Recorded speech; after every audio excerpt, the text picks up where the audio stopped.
Hare Krishna. Welcome you all in the class. आज की class में आप सभी का बहुत बहुत स्वागत है। तो हम श्रील प्रभुपाद की एक बहुत ही सुंदर बुक पढ़ रहे हैं, ईशोपनिषद। ईशोपनिषद की हम भूमिका कर रहे थे, राइट? सो होप आप सब अच्छे से होंगे, right? With your smile. Yes माताजी। कौन कौन स्माइल नहीं दे रहा है? प्रिया स्माइल नहीं दे रही है तो क्लास कैसे शुरू होगी? Good smile. चलो, कृष्णा। तो विद स्माइल हम क्लास शुरू करते हैं, क्योंकि जब हम अच्छे पोस्चर से और अच्छे दृष्टि से श्रील प्रभुपाद की बुक पढ़ते हैं तो श्रील प्रभुपाद बहुत प्रसन्न हो जाते हैं और वो हमें आशीर्वाद देते हैं कि वो ज्ञान हम ठीक से ग्रहण कर सकें। तो हम भूमिका कर रहे थे, उसको आगे कंटिन्यू करते हैं। पहले प्रेयर्स कर लेते हैं। नमः ओम विष्णुपादाय कृष्ण प्रेष्ठाय भूतले श्रीमते लोकनाथ स्वामी महाराज की नमः। नमः ओम विष्णुपादाय कृष्ण प्रेष्ठाय भूतले श्रीमते भक्ति वेदांत स्वामी की नामने। नमस्ते सारस्वती देवी गौरवाणी प्रचारिणे निर्विशेष शुद्धवादी पाश्चात्य देशिकारिणे। प्रेम से कहूँ जय श्री कृष्ण चैतन्य प्रभु नित्यानंद श्री अद्वैत गदाधर शिवसति गौर भक्तवृंद। हरे कृष्णा कृष्ण कृष्ण हरे हरे, हरे राम राम राम हरे हरे। श्री प्रभुपाद की जय। आप सभी गौर भक्तवृंद की जय। विदाई गौर प्रेम। तो ये बहुत इंटरेस्टिंग बुक थी और श्री प्रभुपाद की भूमिका I personally like very much, है ना? जब आप बाकी लोगों को देखेंगे और श्री प्रभुपाद को देखेंगे तो आपको थोड़ा सा डिफरेंस मिलेगा। क्या डिफरेंस मिलता है? मान लीजिए कोई स्कॉलर होता है, तो जब वो कोई बात लिखती है, कोई बात बताता है, तो वो वेदों के इतने कोटेशंस देता है इतने हाई फाई कोटेशंस देता है कि इस कोटेशन से क्या होता है, अलंकारमयी भाषा में कई भगवान की वाणी जो है वो दब जाती है। लेकिन श्री प्रभुपाद बिल्कुल सिंपल भूमिका, प्रीफेस जिसको कहा जाता है, या इंडेक्स देता है, सब श्री प्रभुपाद इंट्रोडक्शन प्रोवाइड हमें करते हैं। इसमें कोई भी व्यक्ति बहुत नॉर्मली को रिलेट कर पाए, है ना?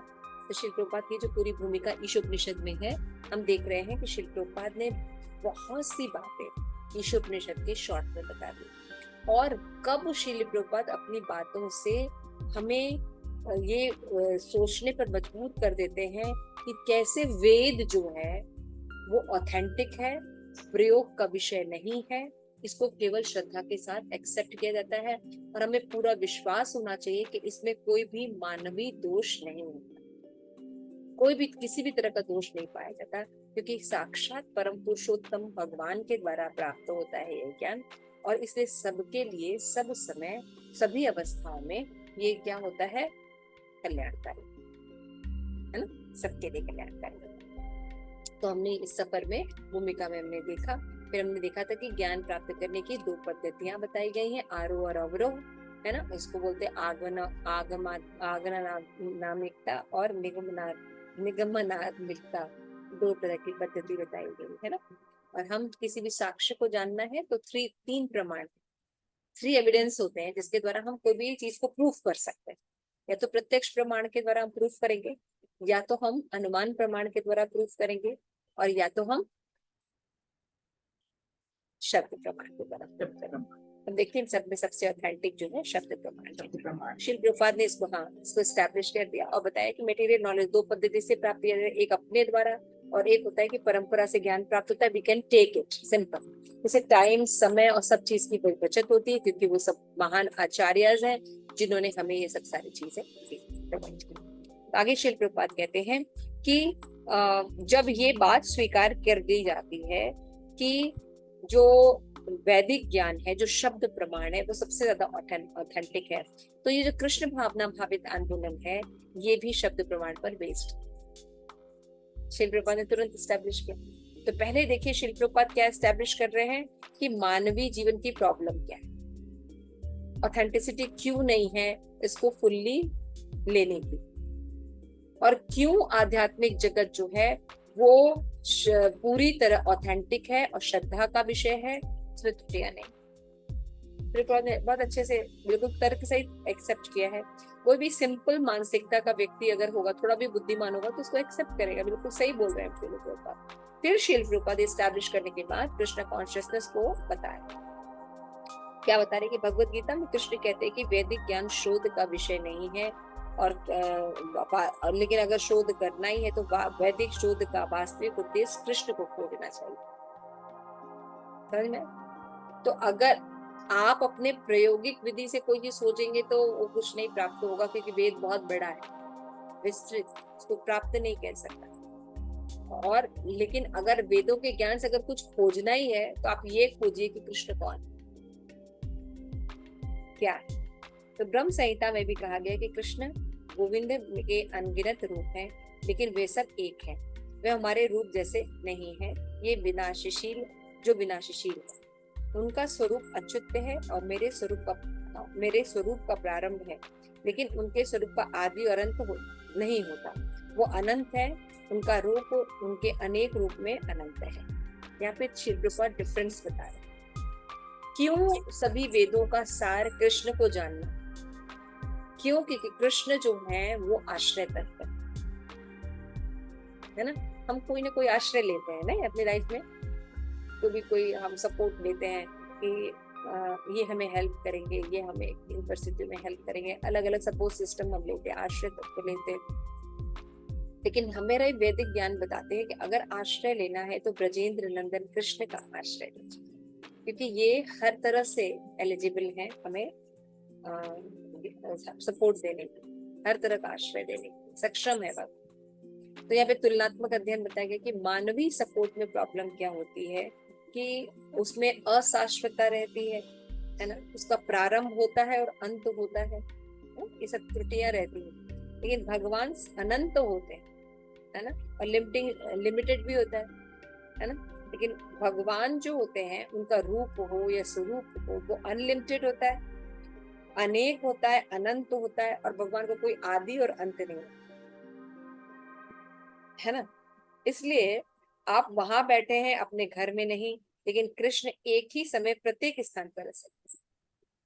तो एक्चुअल में भोक्ता जो है वो भगवान है, लेकिन जीव बनने की कोशिश करता है ना। जीव बनने की कोशिश, हर चीज अपने लिए यूज करने की, तो वो उसको ना तो एंजॉय कर पाता है ना कुछ कर पाता है। वो हर चीज का एक्चुअल में शोषण ही करता है। लेकिन भगवान हर चीज का पोषण करते हैं, समझ रहे हैं? उसको ग्रहण करके भगवान उसका पोषण करते। जैसे आपने एक एग्जांपल देखा होगा कि फ्लावर है और मधुमक्खी है ना, देखा होगा ना, अभी बसंत के सीजन में आप काफी देखते होंगे। तो जब मधुमक्खी जो है जब फ्लावर के ऊपर बैठती है तो उस फूल से पराग को निकाल लेती है ना। अपने उसके ऐसे सिस्टम्स हैं ऐसे उसके बाद क्या बोलते हैं, स्ट्रॉज होते हैं। जैसे हमारे पास स्ट्रॉ होते हैं ना खून पीने के लिए जूस वगैरह पीते ना स्ट्रॉ से, तो उनके पास भी ठाकुर जी ने ऐसे स्ट्रॉज दिए हैं कि वो अपने जो उनके जो पंजे होते हैं, पैर होते हैं, उनके थ्रू वो सक कर सकते हैं पराग को, फूल में जो पराग होता है ना। और वो नेक्टर होता है, मेन नेक्टर तो वही होता है, और बिना फूल को नुकसान पहुंचाए, उससे फूल को कोई नुकसान नहीं पहुंचता, बल्कि जब वो पराग निकाल लेता है तो उसमें और ज्यादा पराग आ जाता है, ऐसा। तो इतने इतने आप देखिए, जो पराग जब वो निकालता है और उससे फूल को कोई हानि नहीं होती है, उसी तरह भगवान होते हैं। भगवान अगर किसी का शोषण करते हैं, पोषण करते हैं, किसी को दंड देते हैं, सेम रिजल्ट हमें प्राप्त होता है कि भगवान उसका लाभ ही करते हैं, है ना। भगवान ने हमेशा लाभ ही किया है सबका। हमारी कुछ लिमिटेशंस होती है, लेकिन भगवान की कोई लिमिटेशंस नहीं। जैसे हम प्रभुपाद यहाँ पे लिख रहे हैं कि अगर हम यहाँ बैठे हैं, इस कमरे में हैं, तो हम बगल के कमरे में नहीं चले जाएंगे, सर्वत्र नहीं हो सकते। लेकिन भगवान अपने गोलोक में, भौतिक जगत में और सभी के हृदय में एक साथ रहते हैं, इसलिए वो भगवान है और वो ही हमारे आश्रय तत्व है। कोई भी सुपरमैन ऐसा नहीं कर सकता, कोई बैटमैन ऐसा नहीं कर सकता, है ना। कोई शाहरुख खान, कोई सलमान खान ये काम नहीं कर सकता, और भी बहुत से हीरो हैं। बहुत सी चीजें हैं ऐसे करते हैं, है ना। हमारे हीरोज हो सकते हैं, कोई नहीं कर सकता है, केवल भगवान ही कर सकते हैं, क्योंकि भगवान सर्वव्यापी हैं, वो आदि हैं, और भगवान सबसे क्या है, प्राचीन होके भी नवीन है। लेकिन दोनों विरोध है एक साथ, है ना, दोनों विरोध एक साथ है। लेकिन मटेरियल नॉलेज में हमारा एक अनुभव होता है कि ये दोनों चीज एक साथ नहीं हो सकती। कोई प्राचीन हो सकता है तो नवीन कैसे होगा, समझ रहे हैं। लेकिन भगवान जो है एक साथ साकार भी है और निराकार भी है। तो मटेरियल नॉलेज से कैसे समझेंगे हम भगवान, इसके लिए स्पिरिचुअल गाइडेंस बहुत जरूरी है। तो श्री प्रभुपाद कह रहे हैं कि आप जब भी कृष्ण के चित्र को देखते हैं तो कितने लगते हैं, 15 साल के छोटे से लड़के दिखाई देते हैं, वो कभी वृद्ध नहीं होते। श्री प्रभुपाद कह रहे हैं अपने भगवत गीता के सारथी रूप में कृष्ण का चित्र देखा है, और उस समय वे 100 वर्ष की कम आयु के नहीं थे जब युद्ध लड़ा जाए, 100 वर्ष से भी ऊपर तो परपौत्र भी थे। लेकिन देखो तो कृष्ण कैसे लगते हैं, 16 साल के लड़के। और हम सब उनकी संतान है, तो हम भी ऐसा ही चाहते हैं ना, एवर यंग दिखना। 80 साल के हो गए लेकिन लगेगा नहीं कि हम 80 साल के हो गए, है ना, यंग दिखना चाहते हैं। तो ये है कहाँ से टेंडेंसी, क्योंकि कृष्ण है ऐसे, है ना। तो भौतिक जगत का उम्र या इसका भगवान के ऊपर कोई इफेक्ट नहीं पड़ता, वो परम शक्तिमान है। तो सभी जो वैदिक साहित्य है उसके पढ़ने का एकमात्र मकसद है ये खोजना कि कृष्ण कौन है, उससे मेरा क्या संबंध है ना, ये ज्ञान प्राप्त करना। कृष्ण हु इज द भगवान कौन है, सबका सबके मेन आश्रय तत्व कौन है, ये जानना ही क्या है सभी जो वेद है उनका सार। तो श्री प्रभुपाद कह रहे हैं कि ऐसा करना संभव हो सकता है लेकिन है अत्यंत कठिन, लेकिन आप उनके भक्तों से उनके विषय में आसानी से जान सकते हैं। उनका भक्त उन्हें आपको दे सकता है, ये रहे वे, उन्हें स्वीकार करो। ये है कृष्ण के भक्तों की शक्ति। भगवान सबके सामने रिवील आउट नहीं, हर किसी को अपने आप को नहीं देते, लेकिन भगवान के भक्त जो होते हैं, जिनको भगवान उनके प्राप्त होते हैं, वो बड़ी आसानी से भगवान को दे देते हैं किसी को। कृष्ण, अरे ये देखो ये है कृष्ण, ये जो मंदिर है यहाँ पे खड़े हैं सामने, यही कृष्ण है, ये आश्रय तत्व है, इनकी देन तो ये लीलाएं, ये है, ये बुक ले लो प्रभुपाद की, पढ़ते रहो हरे कृष्णा गीता। कितना इजी से उन्होंने भक्तों ने कृष्ण को दे दिया, है ना। तो श्री प्रभुपाद ने कहा कि भगवान से भी दयालु जो होते हैं भगवान के भक्त होते हैं। तो प्रारंभ में पहले क्या था, एक ही वेद था, उसको पढ़ने की याद करने की जरूरत नहीं थी, लोग श्रुतिधर होते थे, उसको लिखने की जरूरत नहीं पड़ती, एक बार सुनकर उनको याद हो जाता।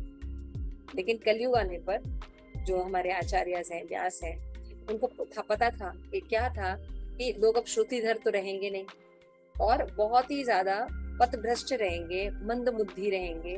तो उनके लिए क्या होना, लिखित में होगा, लिखा रहेगा तो पढ़ तब भी समझ में नहीं आएगा, है ना। सिगरेट पर लिखा रहता है कि ये इंजरीज फॉर हेल्थ है, लेकिन फिर भी लोग पीते हैं। तो ये हालत, मैंने बताया था वो मिस्टेक्स करते हैं, नॉलेज होते हुए भी मिस्टेक्स करते हैं, पता है कि ये चीज नहीं करना, लेकिन फिर भी हम करते हैं। तो लोग जो होते हैं अल्पायु होते हैं, स्मरण शक्तिशील होते हैं, ये श्रीमद् भागवतम का श्लोक है ना, मंद बुद्धि तीव्र नहीं होती। अतः मुझे इस वैदिक ज्ञान को लिखित रूप में देना होगा।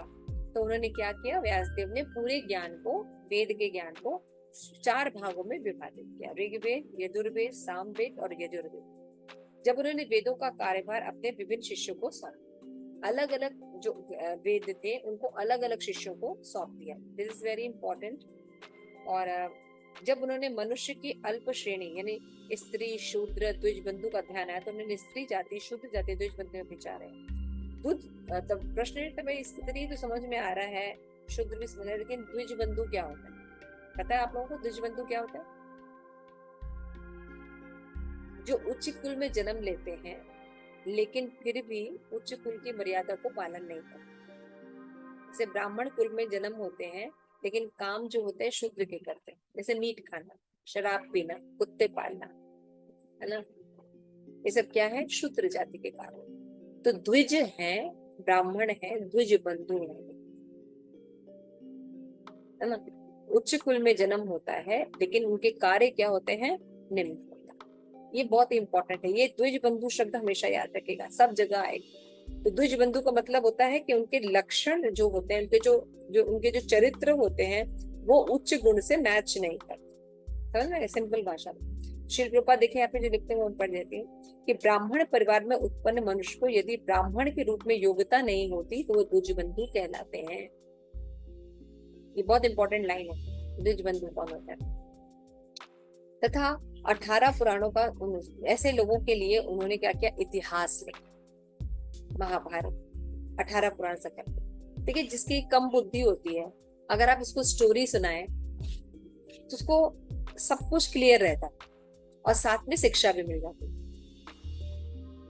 है ना। स्टोरी के फॉर्म में अगर हमें अब देखिए हम हमारे साथ भी कि हम लोग जैसे कि स्टोरी के फॉर्म में रामायण सुने, तो उसमें जब हम सीता का कैरेक्टर सुनते हैं कि एक पति के साथ रहना चाहिए, है ना, सबका ध्यान रखना चाहिए, है ना, मृदुभाषी होना चाहिए, सेक्रीफाइस के लिए अच्छा होना चाहिए, क्षमाशील होना चाहिए, श्रृंगार करना चाहिए, अच्छा खाना बनाना आना चाहिए, है ना, और साथ में क्या कहते हैं, धनुष बाण भी जलाने आना चाहिए अगर हो सके तो। ऐसे बहुत से कैरेक्टर हम देखते हैं जो सीता का हमें प्राप्त होता है एज अ स्त्री धर्म के लिए। तो जब हम ये कहानी सुने रहते हैं, तो जब हम बड़े होते हैं तो हमारे अंदर वो मॉरल्स रहते हैं, है ना, दायरा बना रहता है कि हमें ये नहीं करना है, ये करना है, ये नहीं करना है, ये करना है।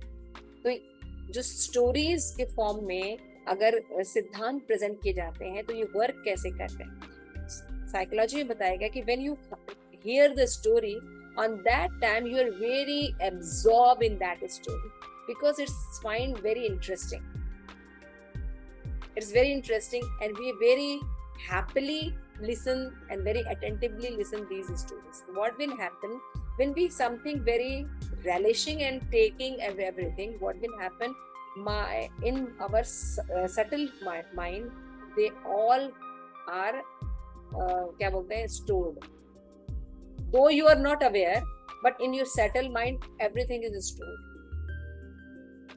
So when you act, you cannot act on the basis of gross material.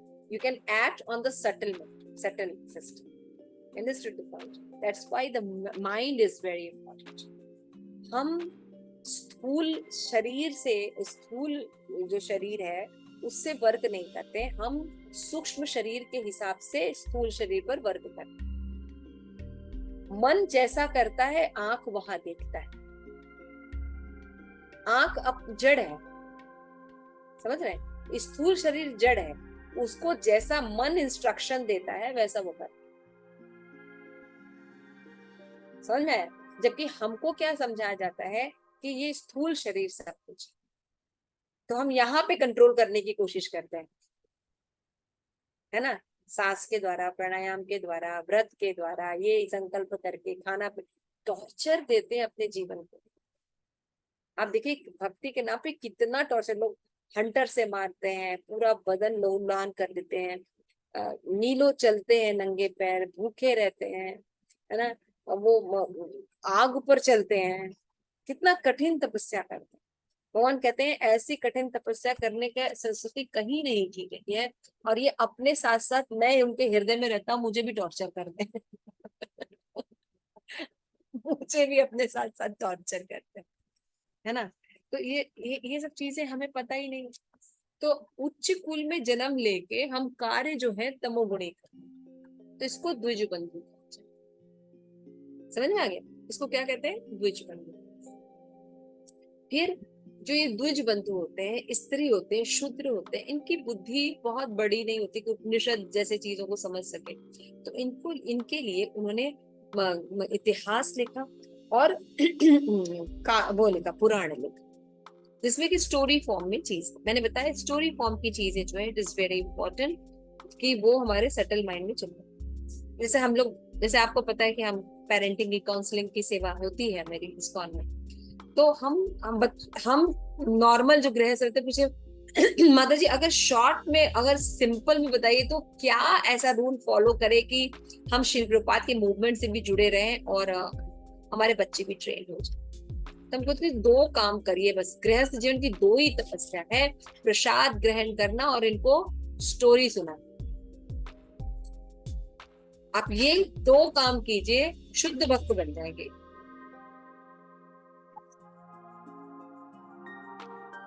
सिर्फ 2 ही तपस्या है गृहस्थ जीवन कि हम भगवत प्रसाद खाएं, और दूसरा हम सदैव स्टोरी फॉर्म में चीजें सुनते हैं, है ना। It is very important.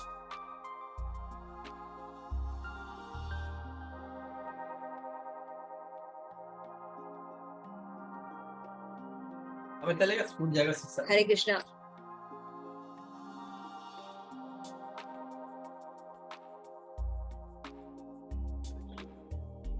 तो यहाँ पे शिल प्रभुपाद ने इसीलिए बताया कि जो इतिहास और पुराण है वो इन जिनकी बुद्धि थोड़ी कम होती है उन लोगों को बताया जाए। तो अगर आप अभी किसी को बोले कि आपकी बुद्धि कम ऐसे बताया जाता है, तो ऐसा मत करिएगा।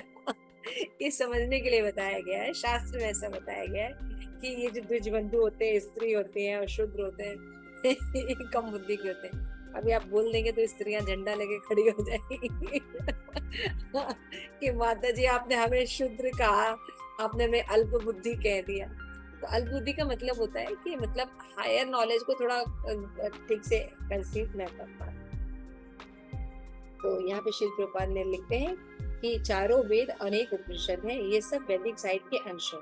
उपनिषद वेदों का अंश है। तत्पश्चात व्यासदेव ने विद्वानों तथा दार्शनिकों के लिए समस्त वैदिक ज्ञान का सार वेदांत सूत्र के रूप में प्रस्तुत किया। ये वेदों का अंतिम वचन है। शिल प्रभुपाद लिखते हैं कि जब व्यासदेव ने उपनिषद लिख लिए, इतिहास लिख लिए, पुराण लिख लिए, सब कुछ कर दिया, वेद लिख लिया, फिर भी उनके अंदर असंतुष्टि थी, तो उन्होंने क्या किया, जितने भी वेद हैं उनका सार लिखा, वो है श्रीमद् भागवत। तो जो श्रीमद् भागवतम है ये साक्षात कृष्ण है। ये श्रीमद् भागवतम कोई बुक नहीं है, ये साक्षात कृष्ण है। इसमें जो 12 स्कंद है वो अलग अलग भगवान के अंग है शायद, है ना। उसी तरह भगवत गीता में भी 18 अध्याय हैं और 18 अध्याय भगवान के विराट रूप के अलग अलग अंग हैं। ये कोई बुक नहीं है, आप साक्षात कृष्ण के साथ डीलिंग करें। तो इसलिए हमें उनको समझ जो है उसी तरह से आदर के साथ ग्रहण करना चाहिए। तो श्री प्रभुपाद आगे लिखते हैं, बहुत सुंदर बात बताई कि व्यासदेव ने गुरु महाराज नारद के आदेश में वेदांत सूत्र की रचना की, लेकिन फिर भी वो संतुष्ट नहीं थे। ये एक लंबी कथा है, इसका वर्णन श्रीमद् भागवतम में किया गया, जो मैंने आप लोगों को शॉर्ट में बता दिया। सारे ग्रंथ लिख लिए, फिर भी वो असंतुष्ट थे। फिर उन्होंने नारद देव आए, उन्होंने बोला कि तुम तो पराशर पुत्र हो।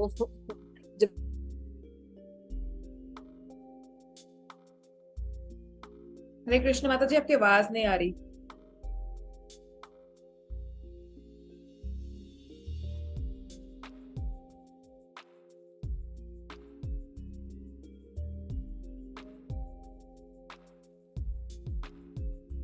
हरे कृष्णा। यस माता जी, अब आई। अच्छा, ओके।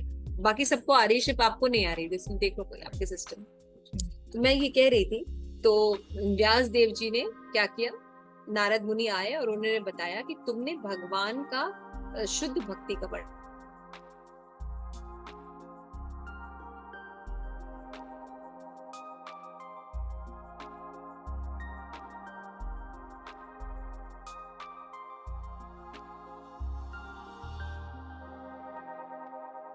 तुष्ट नहीं थे। तब गुरु नारद जी ने आदेश दिया कि आप वेदांत सूत्रों की भी व्याख्या करो। वेदांत का अर्थ है चरम ज्ञान और चरम ज्ञान है कृष्ण। कृष्ण कहते हैं कि समस्त वेदों में मनुष्य को कृष्ण को ही जानना चाहिए। तो प्रभुपाद यहाँ पे भगवत गीता का श्लोक बोलते हैं, वेदांत कृतम वेद विदम एव चाहम। 10 मैं वेदांत का संकल्प करता हूँ, वेदों का ज्ञाता भी हूँ, अतएव चरम लक्ष्य तो कृष्ण है।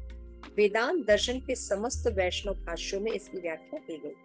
हम गौड़ी वैष्णव का वेदांत दर्शन पर हमारा अपना भाष्य है, जो गोविंद भाष्य। शिल प्रभुपाद बता रहे, शिल प्रभुपाद देखिए हमेशा कृष्ण कॉन्शियसनेस से कनेक्ट कर देते हैं, है ना। सिद्धांत बता के उसको कृष्ण कॉन्शियसनेस से कनेक्ट कर देते हैं। शिल प्रभुपाद ने सिद्धांत क्या बताया कि जो वेद हैं उनमें पढ़ने का जो उनको पढ़ने का उद्देश्य क्या है, कृष्ण को जानना। और हमारा मूवमेंट भी यही काम करता है कि हम ग्रंथों को, भागवत को पढ़ा के क्या बता रहे हैं, लोगों को कृष्ण के बारे में नॉलेज दे रहे हैं, क्योंकि ये चरम जो है वो ज्ञान है। और श्री प्रभुपाद कह रहे हैं गौड़ीय वैष्णव दर्शन में जो सभी जो वेदांत सूत्र है उनका जो भाष्य है वो है गोविंद भाष्य, इसे बलदेव विद्याभूषण ने भगवान के आदेश पर लिखा था, इसलिए बलदेव विद्याभूषण ने उस भाष्य का नाम ही गोविंद रख दिया, क्योंकि साक्षात गोविंद ने ही लिखा था और बलदेव विद्याभूषण द्वारा प्रेरित। इसकी व्याख्या रामानुजकृत भाष्य है, मध्वाचार्य का भी भाष्य है, शंकराचार्य का भी भाष्य है। इस तरह के अनेक भाष्य उपलब्ध हैं, लेकिन वैष्णव भाष्य जो है वो प्रथम प्रस्तुत नहीं किया गया, उसमें शंकराचार्य द्वारा लिखित भाष्य को ही मान्यता प्राप्त की गई। तो यहाँ पे बता रहे हैं इसके अतिरिक्त तो स्वयं वेद व्यास ने पूर्ण वेदांत द्वारा श्रीमद् भागवतम लिखा। श्रीमद् भागवतम वेदांत सूत्र के प्रथम वाक्य से प्रारंभ होता है जन्मादस्य यतः। इस जन्मादस्य यतः की पूर्ण विवेचना श्रीमद् भागवतम में हुई है। वेदांत सूत्र केवल इतना ही इंगित करता है कि परम सत्य या परम ब्रह्म है। परम सत्य वे है जिनसे प्रत्येक वस्तु उद्भूत है, ये सारांश है। किंतु श्रीमद् भागवतम इसकी विशद व्याख्या है। जितने भी उपनिषद है, मैंने पहले ही बताया था, उपनिषद में भगवान की धारणा को नाम नहीं दिया जाता। भगवान कौन है? कृष्ण है, ऐसा नहीं बताया जाएगा। परम सत्य है, उनके लक्षण बताए जाएंगे। अब जो इंटेलिजेंट व्यक्ति वो गैस कर लेगा कि वो कृष्ण है, क्योंकि उस समय क्या था कि लोग जो है वो कृष्ण को जानते थे कि सुप्रीम पर्सनालिटी ऑफ गॉड है। जैसे हमने आपको बताया ना, पजल गेम होता है या और भी ऐसे इस तरह के गेम होते हैं। तो इसमें क्या होता है कि बहुत इंटेलिजेंट लोग ही इसको कर पाते हैं, है ना, फटाफट पजल्स वगैरह सॉल्व कर लेते हैं। क्यों? क्योंकि इसमें बताया जाता है यहाँ ऐसे सीधे लाइन में ये शब्द हैं, ऐसे ये हैं, तो ये क्या बनेगा, तो लोग लिखते हैं और फिर वो पूरा पजल बन जाता है ना। तो उसी तरह से उपनिषद जो होते हैं उनमें जो ब्राह्मण होते हैं वो सब इंटेलिजेंट होते हैं, तो उनको परम सत्य का डायरेक्ट नहीं पढ़ के इनडायरेक्ट में पढ़ने में बहुत मजा आता है। लेकिन उनको जो नॉलेज में क्या होता है, परम सत्य की इतनी विशद व्याख्या नहीं होती। लेकिन जो भक्त होते हैं, क्योंकि वो भगवान के कॉन्सेप्ट को बहुत अच्छी तरह से जानते हैं, तो क्या होता है, भगवान की विशद व्याख्या कई लेवल पे व्याख्या कर सकते हैं, है ना। जैसे आपने अभी अभी सुन रहे होंगे कि कई लोग अलग संप्रदाय के लोग जो है वो सनातन धर्म पर बोलते हैं आपके कई भगवान हैं, कई धाम हैं, कई चीजें बताई जाती है। तो भाई आपके यहाँ तो कॉन्सेप्ट ही नहीं बताया जा सकता था ना, क्योंकि आप लोग मंद बुद्धि थे, आपकी बुद्धि उतनी डेवलप नहीं थी। तो कम से कम एक ऑथराइज्ड सोर्स को तक आपको करके रोका गया, कम से कम इतना तो आप कीजिए, है ना। लेकिन सनातन धर्म तो ऐसा नहीं था। सनातन धर्म में विविधताएं थी, भगवान के अलावा भी चीजें थी, भगवान के माँ बाप, भगवान का धाम, भगवान कैसे खाते थे, बैठते थे, उठते थे, पूरा वर्णन है। भगवान अगर भौतिक जगत में जाते हैं तो किसका क्या क्या करते हैं, तो भाई 33 करोड़ डिपार्टमेंट बना के रखे हुए, वो अलग अलग डिपार्टमेंट की पूरी व्याख्या। तो जिसके पास विविधता होती वो बता सकता है ना। विविधता सर्वश्रेष्ठता का प्रतीक है ना, समझ रहे हैं। अगर कहीं विभिन्नताएं होती हैं तो उतना एंजॉय कर सकते हैं ना। अगर आपके पास दो ही शेड हो, ब्लैक और व्हाइट, मजा आएगा। अब आपके पास 12 कलर हो, कितना अच्छा ना, कभी ये कभी रेड कभी येलो, है ना, कभी मिक्सिंग कर करके पता नहीं कितने अनगिनत बना लेंगे। वो नॉलेज रहेगा तभी ना। अब ब्लैक एंड व्हाइट, तो ब्लैक एंड व्हाइट थोड़ी दुनिया है। तो ये सब चीजें हमें समझ, इसलिए ये समझना चाहिए कि सनातन धर्म जो है वो परम सत्य के बारे में केवल ये नहीं बोलता कि वो परम सत्य है, वो ब्रह्म है, एक ज्योति है, प्रकाश है, नहीं। वो ब्रह्म, परमात्मा और भगवान और भक्त, इतनी पूरी व्याख्या करता है और डिटेल में व्याख्या करता है, ठीक है ना। तो श्री प्रभुपाद बता रहे हैं कि परम सत्य, यदि प्रत्येक वस्तु परम सत्य से उद्धृत है तो उसकी प्रकृति क्या है, इतना तक बताते हैं। भगवान से अगर सब चीज निकली तो कैसी होती है, क्या होती है ना, सब कुछ वर्णन। इसकी व्याख्या श्रीमद् भागवतम की हुई। परम सत्य को चेतन स्वरूप होना चाहिए, विस्वराट, दिस इज द आंसर। भगवान क्या है? भगवान का एक अर्थ है स्वराट। भगवान को ज्ञान प्राप्त करना तो उसको कहीं जाना नहीं पड़ता, वो स्वराट स्वयं से सिद्ध है। समझ में आ रहा है? भगवान को कुछ करना है या कुछ भी करना है तो उनको किसी पर डिपेंड नहीं रहना। जैसे एक सिंपल सी बात देखिए कि अगर भौतिक जगत में आपको एक संतान चाहिए तो स्त्री और पुरुष दोनों का होना जरूरी है। मैथुन क्रिया के थ्रू एक संतान उत्पन्न होगा, ठीक है ना? बात ठीक है। लेकिन भगवान को अगर एक पुत्र उत्पन्न करना है या संतान उत्पन्न करनी है तो उनको स्त्री की आवश्यकता नहीं। जैसे विष्णु है, आप देखिए विष्णु का सदैव पाद संवाहन कौन करता है?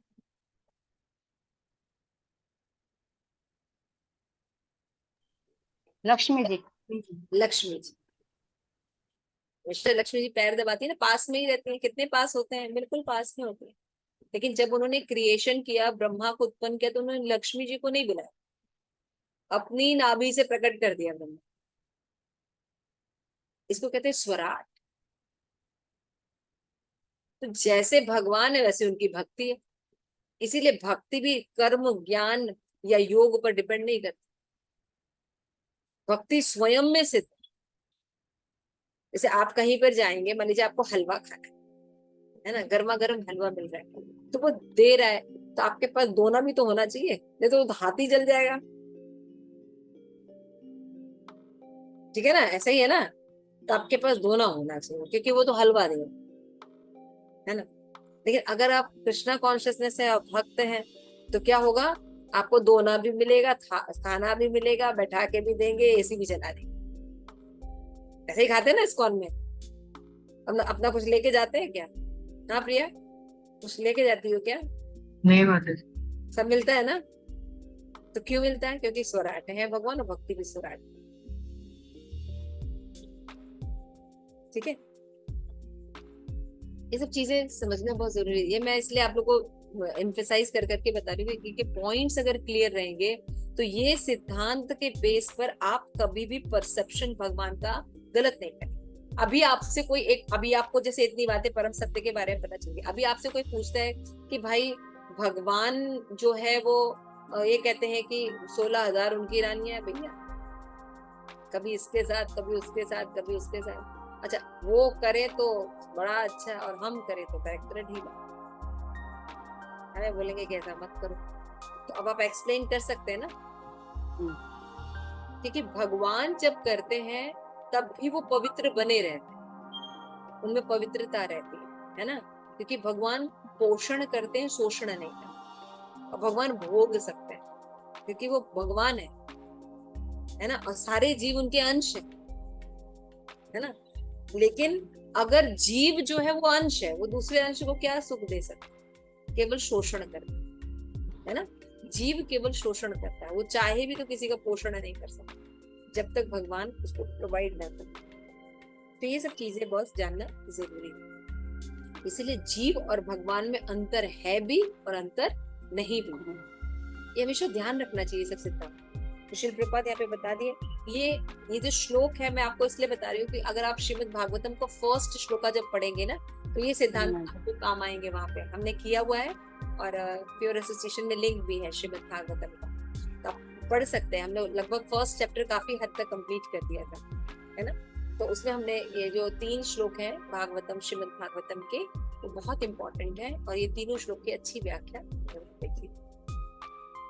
तो वैदिक ज्ञान का संपूर्ण जो सारा वेदांत सूत्र है, इस वेदांत सूत्र की व्याख्या लेखक ने स्वयं ही श्रीमद् भागवतम में की है।